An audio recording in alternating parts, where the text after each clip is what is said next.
अंबाजोगाई शहराच्या आसपास कुठेही प्लॉट घेता सावधान। यासाठी आम्ही म्हणतो की गेली 2-3 दिवस नव्हे, गेली 15 दिवसापासून बीड जिल्हाच नव्हे तर राज्यात सर्वत्र मोठा पाऊस होत आहे। कधी नव्हे तो मांजरा धरण एकदा नव्हे तर 15 दिवसात 2दा पूर्ण क्षमतेने भरला आहे। धरणाचे 6 दरवाजे उघडून पाण्याचा विसर्ग सुरू होता।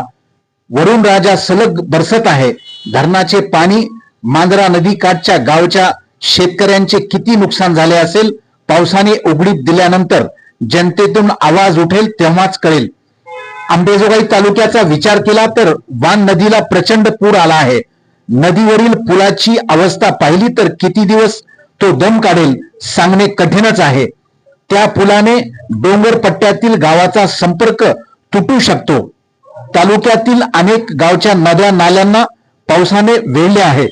काल अशाच एका पुलावरून जाताना दोघांचा बळी गेल्यानंतर प्रशासन जागे होईल असे वाटले, मात्र तशी काही जागे होण्याची शक्यता किंवा खून दिसत नाही। अंबाजोगाई शहराच्या भोवताली भूमाफियांनी एवढा वेढा घातलाय की कुठलीही जागा सोडली नाही की ज्यात प्लॉटिंग नाही। स्थानिक पेक्षा बीडची मंडळी अंबाजोगाईत प्लॉटिंगचा व्यवसाय करण्यात अधिक सक्रिय असल्याचे समजते। शहराजवळ असणाऱ्या जोगाईवाडी साठवण तलाव आहे। पावसाच्या पहिल्या पाण्याने तो भरला, मात्र 15 दिवसाच्या पाण्याची आवक वाढल्याने सांडव्याद्वारे पाण्याचा विसर्ग सुरू आहे। 2 दिवसापासून सलग पावसाने झोडपले।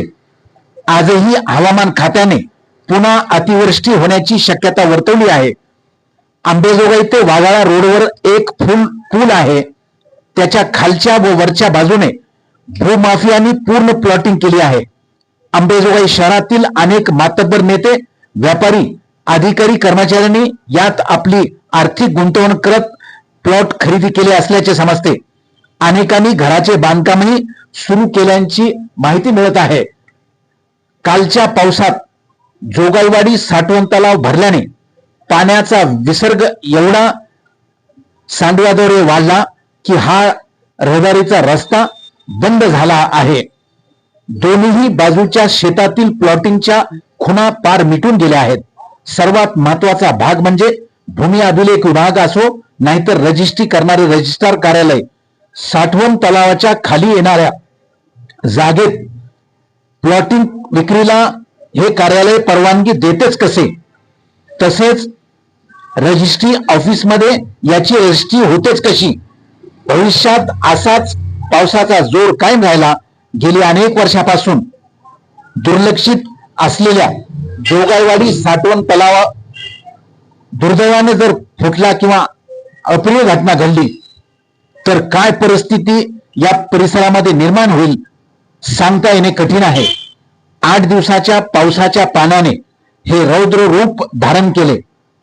अशीच परिस्थिती राहिली तर पुढे काय होईल कल्पना न केलेली बरी असेच म्हणावे लागेल।